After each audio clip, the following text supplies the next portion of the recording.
Hey everybody, it's Tait and Lawrence here from Nanjing Marketing Group. And Hello. we're ready to share with you the China marketing news of the week. We're going to look at 6 different things today. First, it seems that half of China's population is overweight.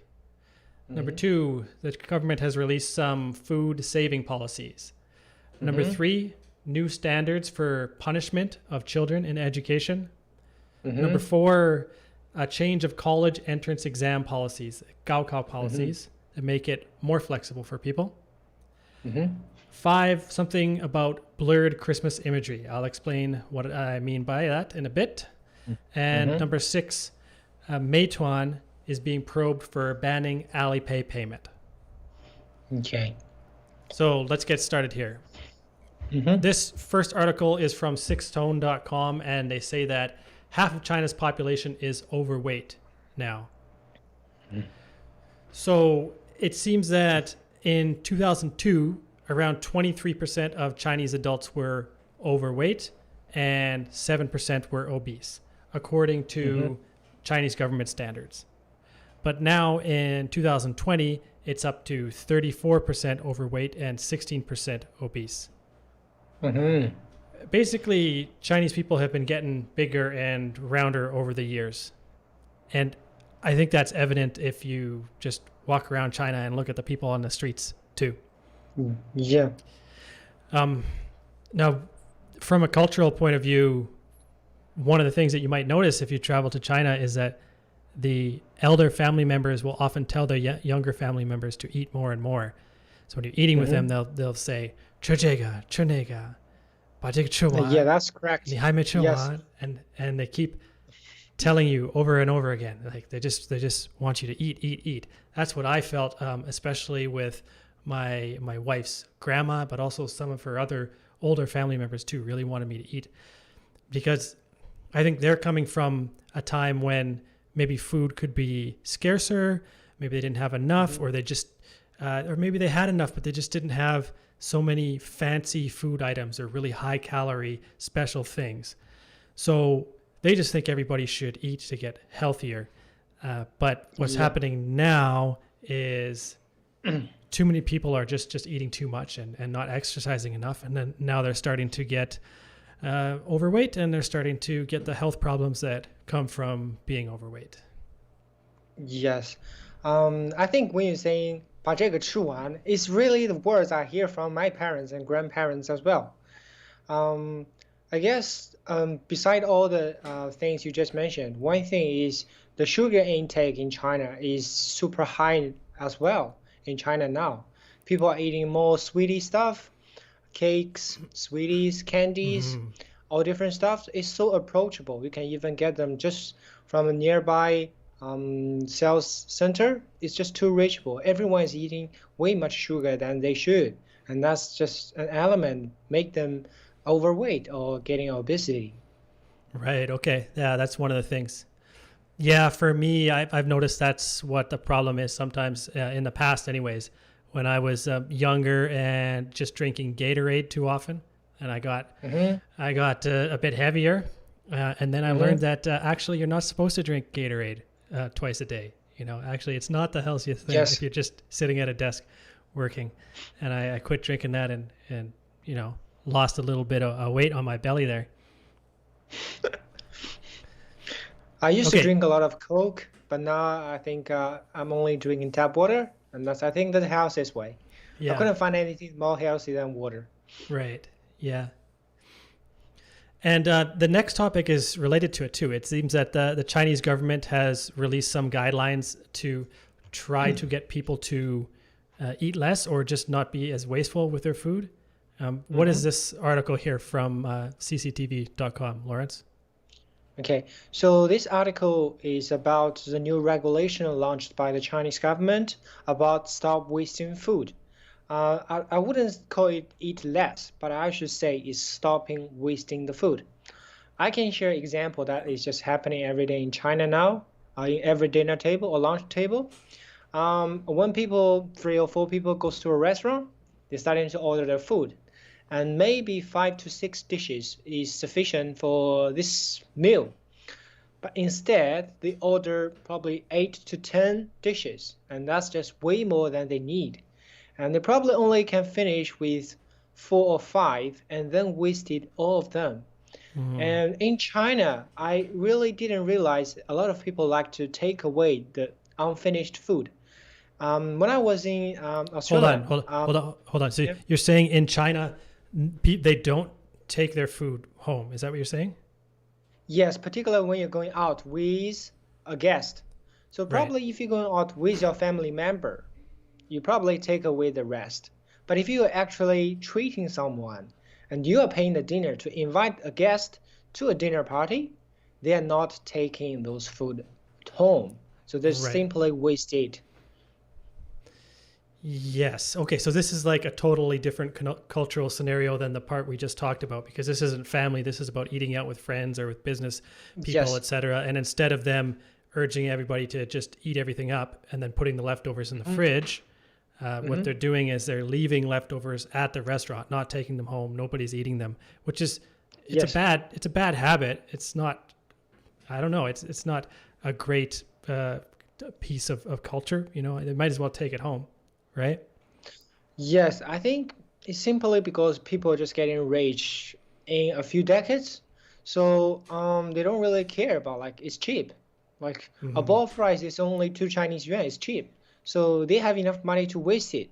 But that is not correct because you shouldn't waste it any food. You shouldn't. You probably should eat that up. But that's Hmm. one. Yeah. Yeah. Okay. Cool. Well, it reminds me So of a this lot of is dinners that I had in China, but also one time when I went out with my family there for some special event. It was a family member's wedding, um, Mhm, and they had a snake. And they mhm, don't usually eat snake. It's kind of a special thing. I don't know if do you ever mhm. eat snake? I think for the wedding party, yes, they prepare a lot of No, like wedding snakes. do you eat snake? No, I don't really. Oh, okay. Well, at that event, anyways, nobody really ate the snake, but they didn't want to waste things, so they packed it up and they gave Hmm. me 4 boxes of snake, and I took them home and I ate the snake for a lunch and supper for like a week. Like every lunch and Okay. supper, I ate that snake. Is It I, was cool. I guess that's what you got to do if you don't want to waste food. You got to eat the snake or the other strange items that other people leave on the table. yes, I think that's just happening a lot if you are a family member of the wedding party. So because, for example, if you have a relationship with um, the marriage, the wife and the husband, the new marriage couple, probably Hmm. they give you a lot of food. You say, okay, just take this away, take this home, and you can eat this up. Hmm. Yeah. Okay. Cool. Let's move on to these next items here, and the next two are about education. Hmm. So one of them is about punishment, and one of them is about the Gaokao. Let's Yeah. let's talk about the punishment one first. What I saw from this article is that the government is just issuing some guidelines about punishment for young students, right? But Yes. what are these punishments, and why are they giving these out, and what are they trying to do here? Okay, so this is a new policy launched by the Chinese government for all the education in primary school and high school from year 1 to year 12. And this policy will begin to apply to all students from 1st of March 2021, which will be the beginning of the school next year. So this guideline is set for both students and teachers as well. So for students, there are 3 categories of punishment. If you can page up a little bit, I think the audience can really see them. Currently, these are guidelines for teachers. If you can page up a little bit, yes, stop right there.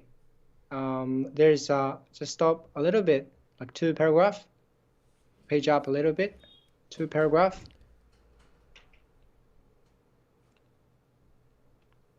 Okay, so this guideline gives 3 categories for students. So there will be a low punishment, a medium punishment, and a heavier punishment. So for the for the lower punishment is including such as self-criticism and probably doing some volunteer job for the classes. And for the middle one is for students who had made mistake once and they refuse to change. And then you will have to receive heavier punishment. You will do more volunteer job in school instead of in your classes. So one thing different from China and Western countries is students are in a class instead of in different tutorial. So you will stay in your classroom and you know like 50 of your classmates for a long time from year 1 to year 6.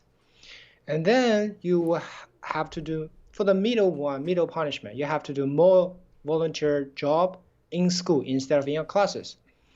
And Okay. for the So what you're saying is that the first level of punishment is doing volunteer classwork, but it's not really volunteer.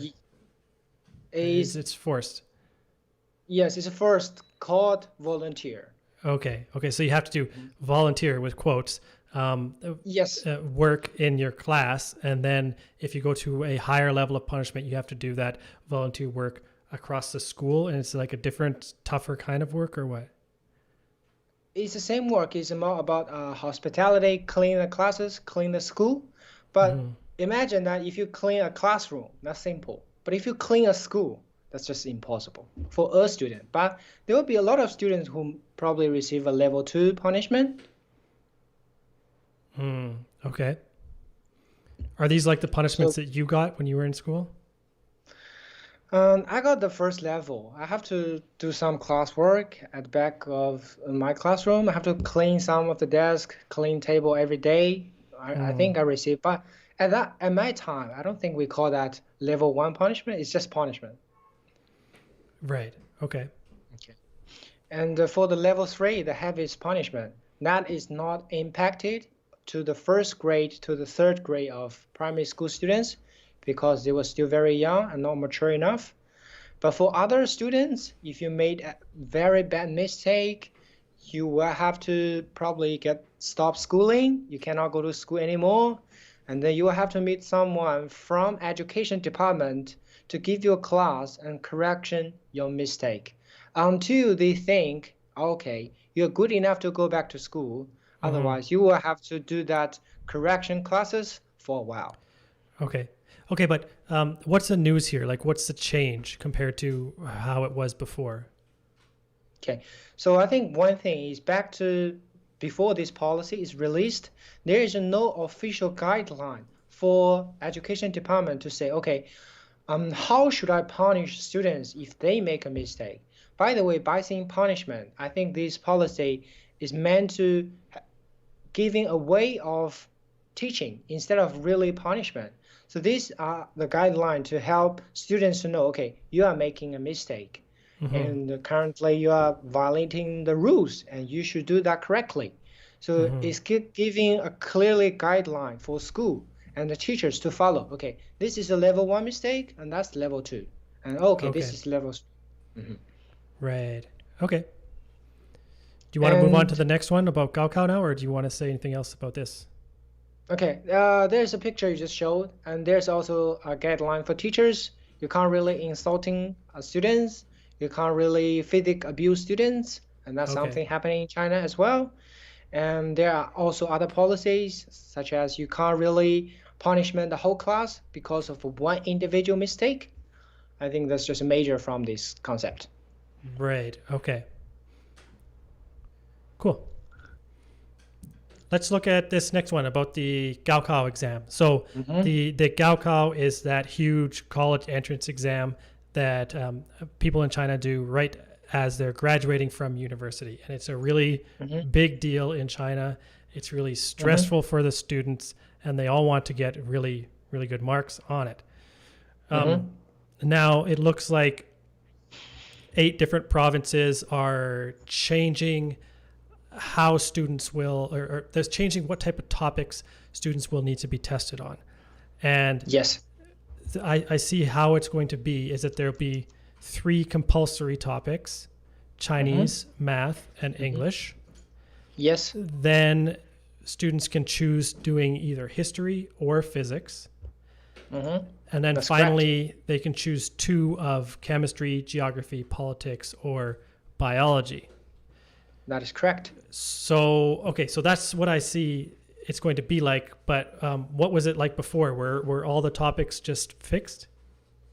Okay, back to the old policy, there is no fixed policy. There is only two category of the units, which is 文科 and 理科.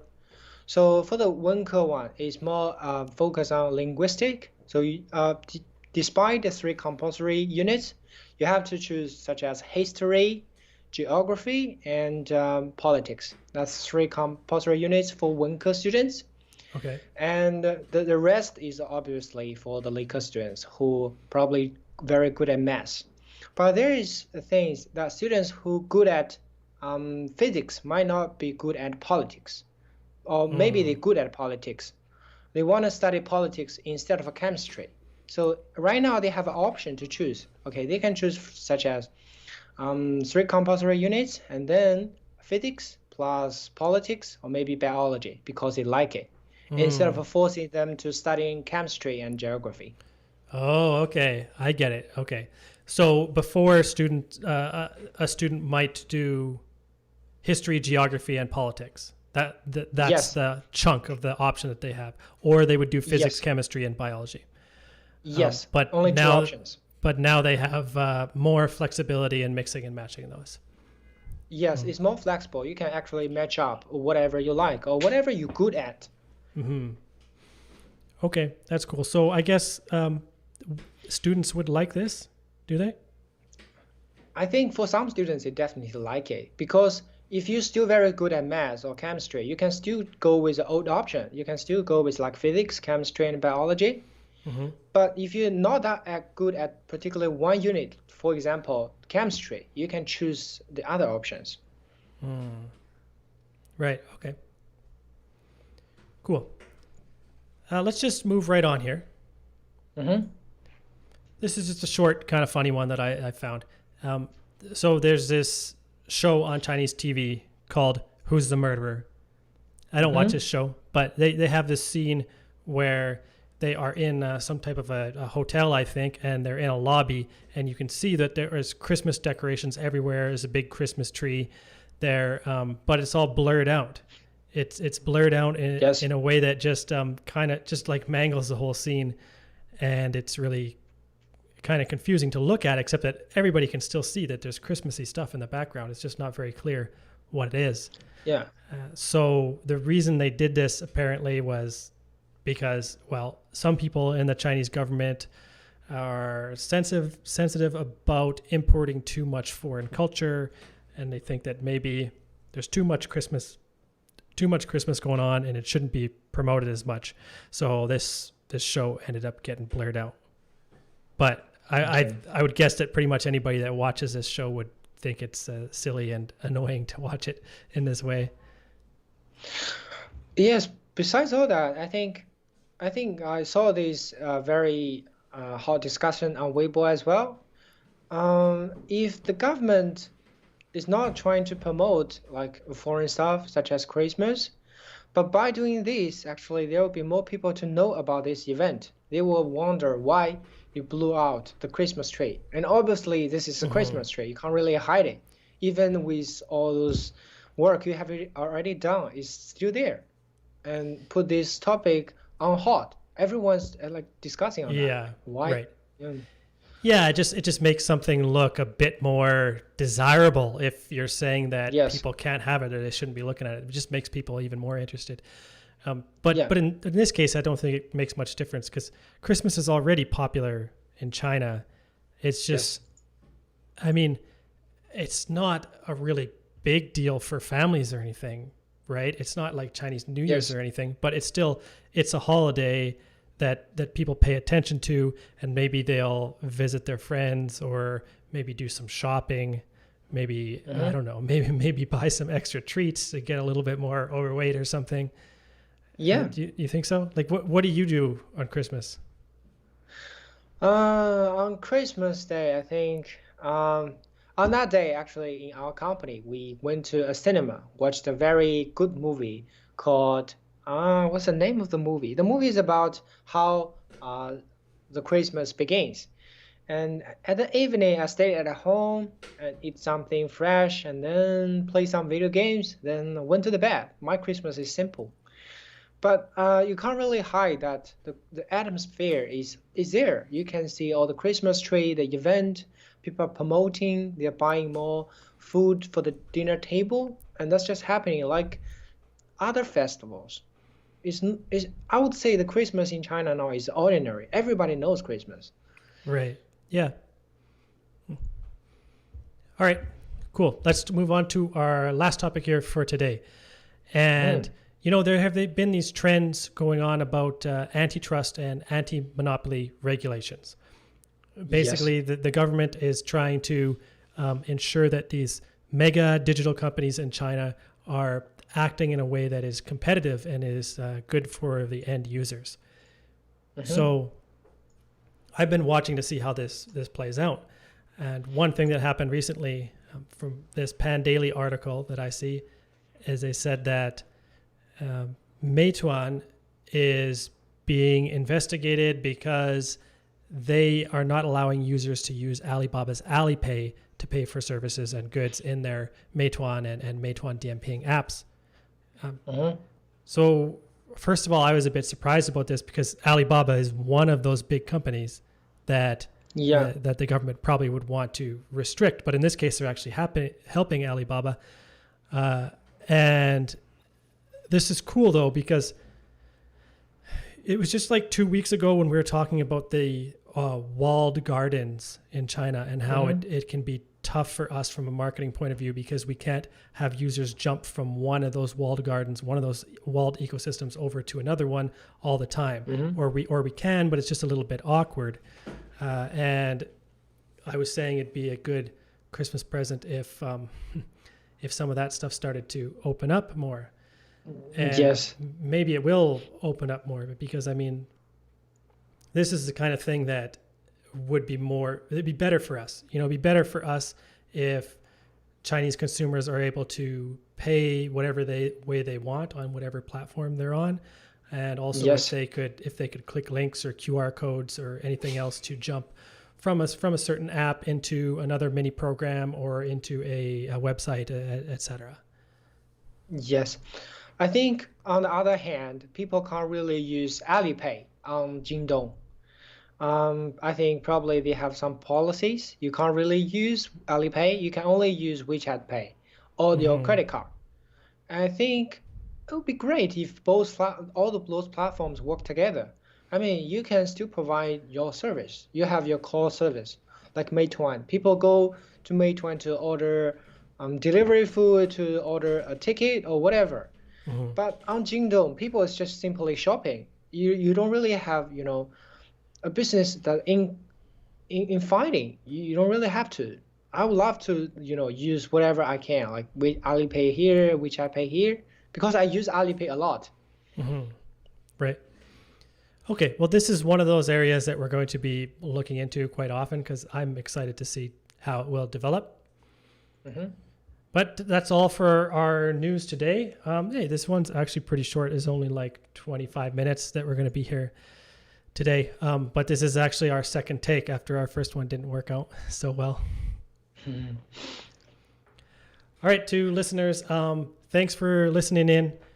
Subscribe, share. If you want to come and join the live chat sometimes and ask us a question, go ahead and do that too. I appreciate you and have a Merry Christmas, Happy Holidays, Happy New Year. See you later. Okay, see you next year. Bye bye.